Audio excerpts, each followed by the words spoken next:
Assalamualaikum warahmatullahi wabarakatuh. Alhamdulillahilladzi khalaqal mauta wal hayata liyabluwakum ayyukum ahsanu amala. Asyhadu an la ilaha illallah wahdahu la syarikalah wa asyhadu anna Muhammadan abduhu wa rasuluhu la nabiyya wa la rasula ba'dah. Allahumma shalli ala Muhammad wa ala alihi wa sahbihi wa man tabi'ahum bi ihsanin ila yaumiddin. Para abi dan umi sekalian yang saya hormati, pada hari ini kami akan melaksanakan praktik perawatan jenazah bagi anak-anak kita semuanya, ananda kita semuanya kelas 9 SMP Quran Boarding Ikhwan. Praktik perawatan jenazah mulai dari memandikan, mengkafani, menyolatkan, sampai dengan menguburkan. Ini kami anggap penting dan kami fasilitasi bagi ananda semuanya, karena memang selama ini belajar merawat jenazah masih dianggap di sebagian masyarakat adalah sebuah hal yang tabu. Hal yang hanya menjadi kewajiban para tokoh agama di lingkungan masing-masing, atau bahkan membebankan kepada satu orang, yaitu yang sering disebut di masyarakat Pak Kaum. Padahal perawatan jenazah itu kewajiban kita semuanya, terlebih ahli waris atau terlebih putra-putri dari almarhum atau almarhumah. Nah, ananda nanti akan kami bekali dengan ilmu secara praktek tentang bagaimana memandikan jenazah sesuai dengan ajaran syariat Islam. Kemudian bagaimana mengkafani, dari mulai membagi kain kafan, tata cara menyusun, dan bagaimana cara membungkus jenazah itu. Apa saja yang diperlukan dan sebagainya. Kemudian mensolatkan. Juga kami ajarkan bagaimana jika menjadi imam, jenazahnya laki-laki bagaimana, posisi di sebelah mana, jenazahnya perempuan, posisi di sebelah mana, dan sebagainya. Dan juga yang jarang dilakukan di berbagai tempat-tempat pendidikan, itu sampai kepada praktek menguburkan. Nah, hal ini kami pada saat ini akan ajarkan kepada ananda untuk juga praktek memakamkan atau menguburkan jenazah. Harapannya abi dan umi sekalian, kita sebagai orang tua, jika Allah menghendaki usia kita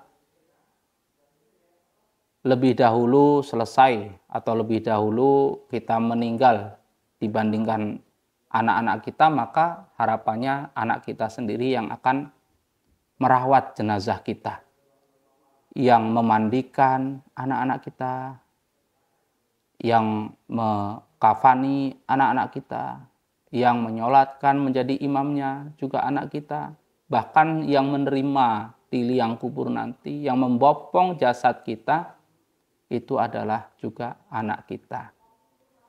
Bagaimana mereka bisa berani dan gapah terhadap hal-hal yang masih dianggap tabu di masyarakat? Nah, kami hari ini bekali itu. Nah, mudah-mudahan abi dan umi memiliki anak yang soleh, yang paham terhadap ilmu agama, terutama ilmu tentang merawat jenazah. Semoga bermanfaat dan mari kita saksikan bersama-sama. Demikian, Assalamualaikum warahmatullahi wabarakatuh. Ya, kita awali dari mulai jenazah itu berada di dalam ruangan ya. Biasanya di ruang tamu, biasanya seperti itu. Kemudian akan kita pindahkan di tempat pemandian. Secara umum tempat pemandian itu adalah menggunakan fasilitas rukun kematian, sehingga penempatannya biasanya di luar rumah. ada beberapa keluarga yang memandikan tidak menggunakan fasilitas dari rukun kematian, tapi dimandikan di ruangan tertutup secara mandiri. Ada, itu tidak jadi masalah, tidak jadi persoalan. Tapi yang akan kita pelajari adalah memandikan yang menggunakan perangkat alat dari rukun kematian setempat. Jadi dipindahkan di tempat yang memang disiapkan, biasanya di luar rumah. Nah, seperti ini, biar tidak mudah tersingkap. Begitupun yang bagian bawah, diselipkan ya. Ini juga seperti itu.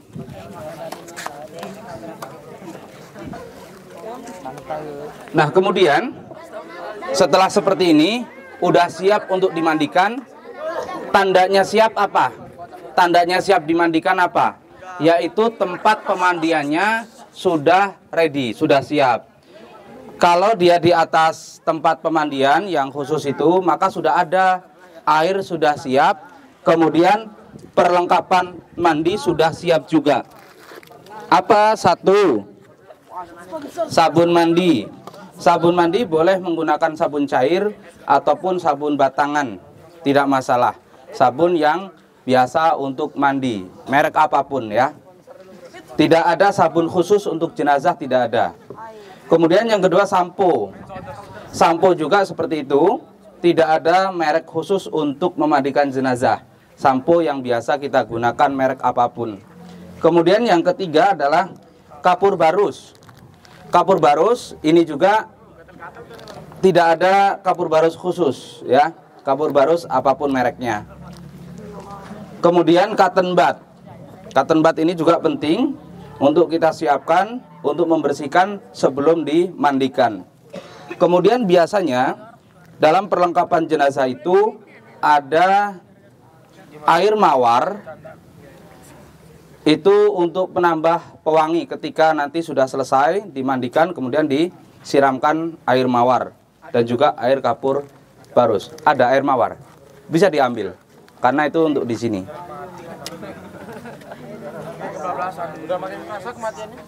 Begitu ya. Nah, kemudian air ya.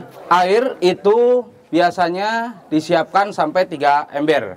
Ember besar, ember cat atau ember yang lebih besar dari itu.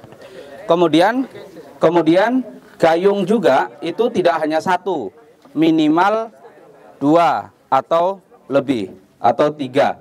Karena dalam proses penyiraman nanti akan berkesinambungan, satu siram terus, tidak berhenti. Kemudian sebenarnya untuk memaksimalkan membersihkan najis-najis yang mungkin keluar dalam tubuh jenazah, itu dianjurkan memakai sarung tangan yang bahannya karet ya, sarung tangan medis. Itu biasanya juga kalau kita minta itu dikasih sama yang jual perlengkapan jenazah. Cuman ya tetap dihitung.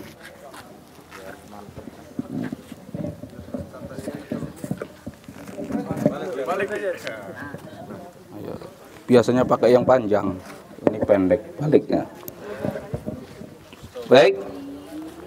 Kemudian yang terjadi itu ketika kita pakai sarung tangan, sedangkan yang kita mandikan adalah jenazah keluarga lain gitu ya. Apalagi terlebih keluarga kita itu dipandang masih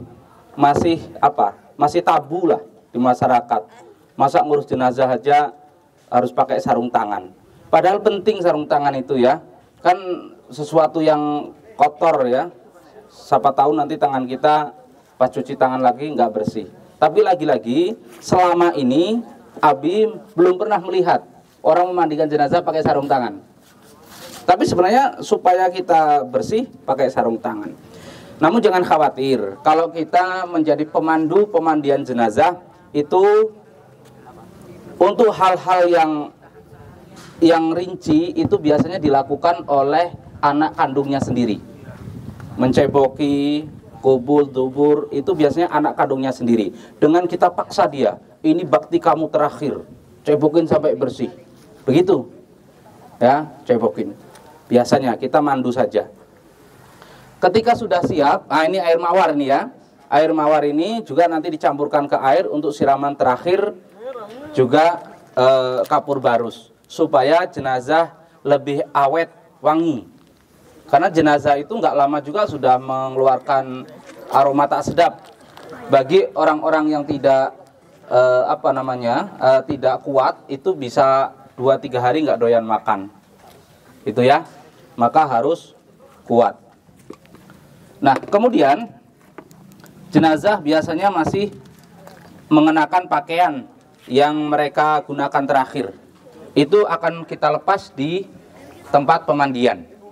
Nah, kemudian setidaknya 3 atau 4 orang untuk siap mengangkat. Jenazah itu terkesan lebih berat daripada orang yang masih hidup. Kalau orang masih hidup, misalkan kita angkat itu sendirian kuat.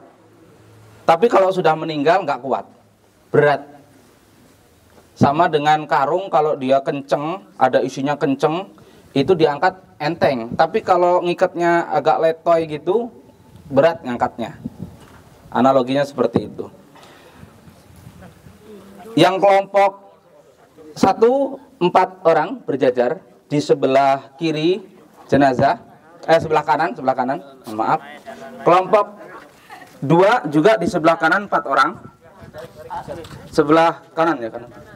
Nah, yang badannya kuat itu ambil posisi yang sebelah atas, yang merasa badannya kuat. Ya, kalau yang badannya nggak kuat, ngangkat nggak kuat, ya posisi paling bawah, karena yang paling berat di sini. Kemudian cara mengangkatnya adalah tangan kiri itu bagian bawah jenazah, tangan kanan memeluk bagian atas, kemudian sampai ke bawah jenazah. Ayo, coba. Jongkok dulu, jongkok dulu. Jongkok.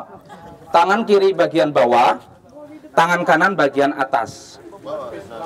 Ini kesini yang banyak. Nah, ini berat banget ya. Yang kenceng gini, tidak boleh minggring-minggring. Apa minggring-minggring ya? Ya, diangkat ya. Tidak boleh ragu-ragu. Bahkan dipeluk jenazahnya. Baru diangkat dengan hitungan 1, 2, 3.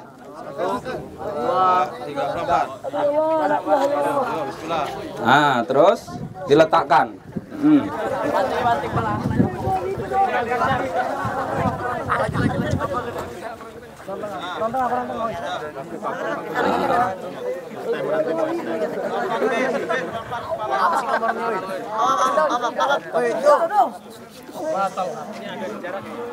Baik, setelah sampai di tempat, maka proses selanjutnya adalah melepaskan segala yang melekat pada jenazah ya.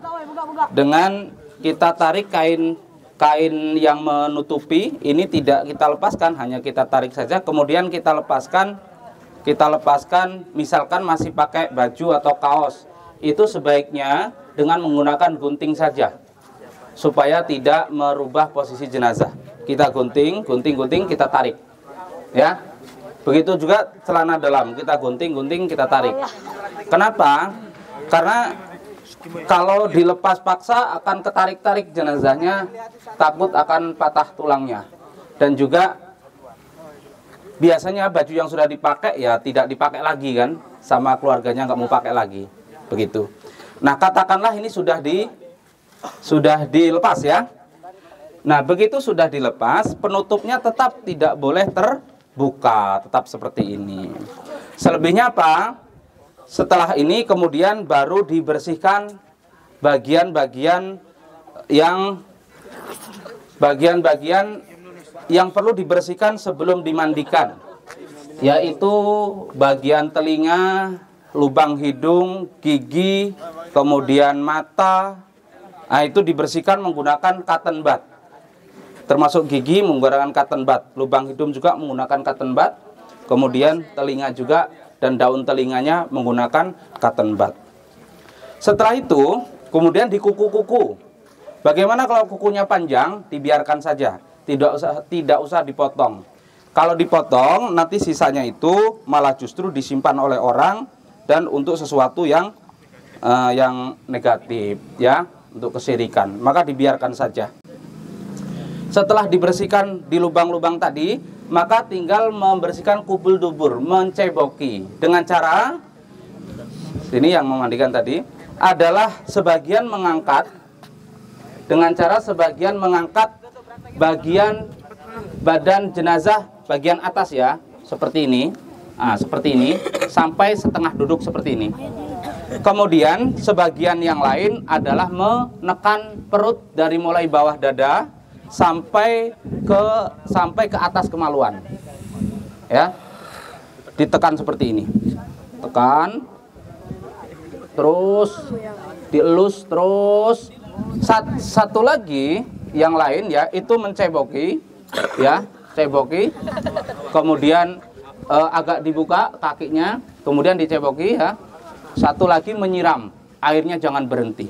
Disitulah nanti keluar semua kotoran yang berada di dalam perut. Nah, ini tantangan paling serius bagi yang memandikan jenazah. Maka biasanya yang melakukan itu anak kandungnya.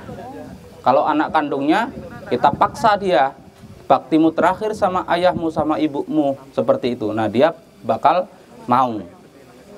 Kalau enggak ada ya kita terpaksa pakai sarung tangan, dicebokin, ya, langsung disiram ya, ya, coba kalian, gayung kan ada gayung. Nah, baik, nah sementara coba kita bersihkan dulu, misalkan apa namanya, telinga, kemudian telinga, kemudian hidung. Yang sana udah ada ketebat belum? Belum, Bu. Nih, telinga, hidung. Nah, pinter. Sana bisa mengikuti? Diwudukan, bukan dimandikan dulu. Wudukan. Dah, kemudian apa? Tangan ya, sampai siku. Tangan sampai siku. Tangan sampai siku. Terus kiri. Kemudian ngusap sebagian kepala. Ngusap sebagian kepala. Satu kali saja kan ya. Kemudian kaki sebelah kanan dan kiri sampai mata kaki. Ayo. Sini yang memandikan. Kanan dulu. Gosok. Ya, terus kan airnya banyak, berulang kali juga nggak masalah ngambil airnya. Nah, kemudian kanan, kiri. Ini di sini harus basah semua. Nah, jika sudah selesai mewudukan, baru proses memandikan. Apa dulu? Yaitu kepala dulu disiram dan diberi sampo. Dikeramasin ya. Nah, ini bisa dibuka aja.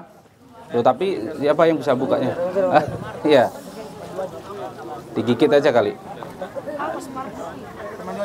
Nah, sudah diwudukan ya. Kemudian dikeramas, ya, dikeramasin palanya. Ya. Dijaga nggak masuk hidung. Nah. Sudah diwudukan sini ya. Nah, sudah disampoin, dikeramasin. Sambil disiram. Sambil disiram. Terus hati-hati nyiramnya. Sambil disiram, Nak. Airnya terus, jangan putus. Jangan putus airnya.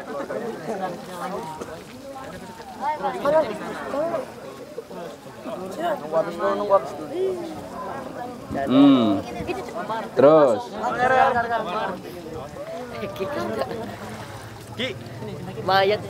Nanti gak sabaran nih gini. Sudah? Sudah? Nah, jika sudah, maka langkah berikutnya adalah menyiram badan depan sebelah kanan dari bahu sampai ujung kaki. Badan depan sebelah kanan ya. Terus yang banyak ya. Airnya nggak berhenti, yang nandu air terus gitu. Nah, Pakai selang sebenarnya tidak masalah, tapi belum pernah lihat tapi ya. Sebenarnya tidak masalah, hanya mungkin kurang sopan aja ya. Nah ini sambil disabunin. Belum. Bagian atas. Depan bagian kanan harus bersih dulu. Nah ini pakai sabun. Depan bagian kanan harus bersih dulu. Terus sana. Ya, terus. Ada yang nyiram. Ada yang menyiram. Terus ada yang nandu air sampai selesai. Ya. Nih ada yang nandu. Terus sampai bawah ya. Sampai kaki sini. Dari dalam ya. Kalau memang beneran itu dari dalam ya, dari dalam kain. Jadi ngenain kulit ya. Kainnya ada yang memegangin untuk tetap menjaga aurat supaya tertutup. Nah, seperti itu. Terus sampai kaki.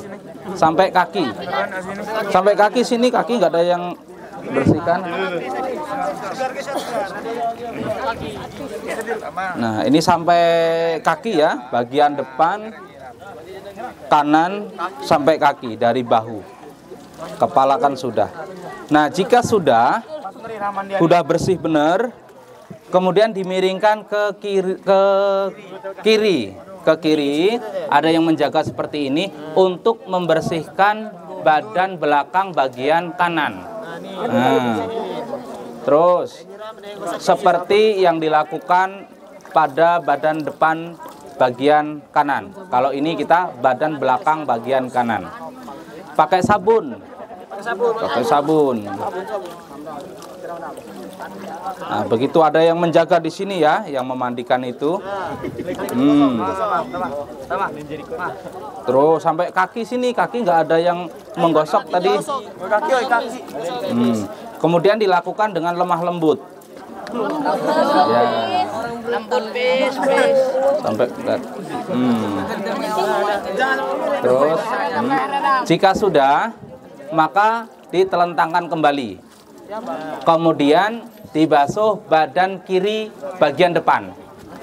Lakukan seperti ini, aurat tetap dijaga ya, harus tetap menjaga aurat.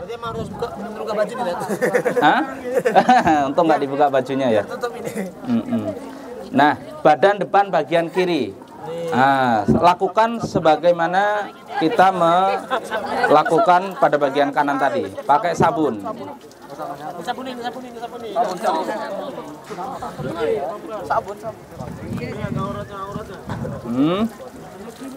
Pakai sabun ya. Di sini pakai sabun sampai benar-benar terlihat bersih.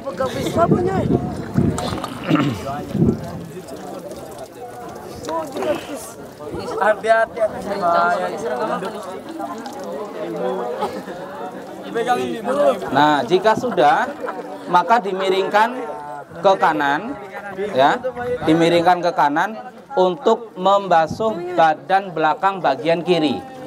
Nah, seperti ini. Nah, ini ada yang megangin, menjaga, kemudian ada yang membasuh, ada yang menandu air, dan seterusnya.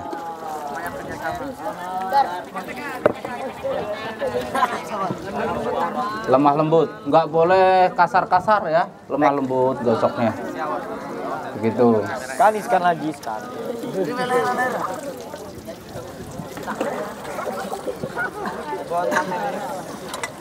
Ini kotorannya keluar apa? Bukan. Nah, pastikan semua permukaan kulit bersih ya. Ini kan sudah semua kita mandikan. Nah, jika sudah, maka terakhir mana tadi kapur barus? Jika sudah, maka terakhir adalah kalau airnya yang ini mawarnya nggak usah, contohin aja. Contoh aja ya, nggak usah dibuka. Nah, air mawar dan kapur barus ini untuk terakhir ya. Ini dibuka, kemudian dicampur dengan air biasa, kemudian disiramkan. Dan juga terakhir kapur barus ini ditumbuk dulu, pecahin pakai batu atau apa, kemudian dicampurkan ke air seperti ini ya. Ember atau gayung, Ustaz? Seharusnya lebih besar dari ini karena untuk meratakan seluruh tubuh. Ya, ember lah ya. Baru kemudian disiramkan ya, disiramkan dari muka hingga kaki dan juga bagian belakang. Terus, tapi dari dalam ya, dari dalam kain, terus sampai ujung kaki. Ujung kaki tuh. Ada yang buka, ada yang nih lanjutin. Ada buka gitu. Ngantuk gini gue. Suka realistis sana. Allah Danis.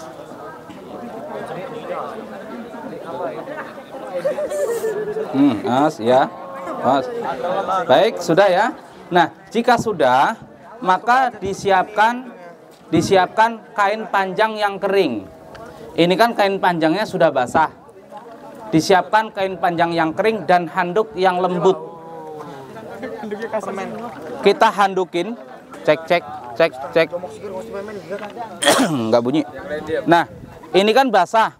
Kita handukin, ya, kita handukin pakai handuk yang lembut, yang kering dan tidak digosok-gosok, hanya ditempel-tempelkan saja supaya air wangi tadi, air kapur tidak hilang kembali. Tempel-tempel, setelah tempel-tempel, kemudian ini diganti dengan kain panjang yang kering. Set, ditutup, ada 2 atau apa. Nah, ini kemudian dipinggirkan, ya, dipinggirkan untuk supaya dibersihkan sama orang lain. Nah, ini ditutup pakai kain panjang yang kering. Namun, coba perhatikan semuanya, ya kan? Namun sesungguhnya sebelum kita memandikan, itu kita harus persiapkan kain kafan yang sudah dipotong-potong, ya. Jadi perlu diingat, kain kafan itu disiapkan sebelum dimandikan. Ya nak ya? Abi ulangi, kain kafan dipotong sebelum dimandikan. Amit.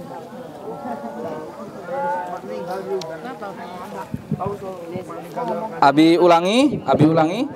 Ini penting ini, kalau sampai salah urutan bisa bukan dosa, kacau ya. Gini, Abi ulangi. Kita kan tadi dari ngangkat kemudian meletakkan di tempat pemandian. Itu sesungguhnya sebelum itu harus sudah motong-motong kain kafan. Nanti kita praktek motongnya di dalam masjid. Tapi motong kain kafan itu sebelum jenazah dipindahkan ke tempat pemandian. Untuk apa tujuannya? Yang pertama untuk ngambil ukuran supaya pas. Yang kedua, ketika jenazah sudah dimandikan dan sudah diganti dengan kain panjang yang kering, kemudian diangkat ke dalam, itu meletakkannya ya di kain kafan yang sudah disiapkan. Begitu. Jadi nggak ada tempat lain selain langsung ke kain kafan itu. Begitu ya, paham ya? Paham. Proses sudah selesai memandikan, ada pertanyaan? Ada pertanyaan? Tidak ada. Baik. Jika tidak ada, tinggal kita mengangkat jenazah yang sudah dimandikan untuk kita letakkan di kain kafan yang sudah kita siapkan sebelumnya, sudah kita potong-potong. Begitu ya? Baik, itu kita skip, berarti sudah selesai ya.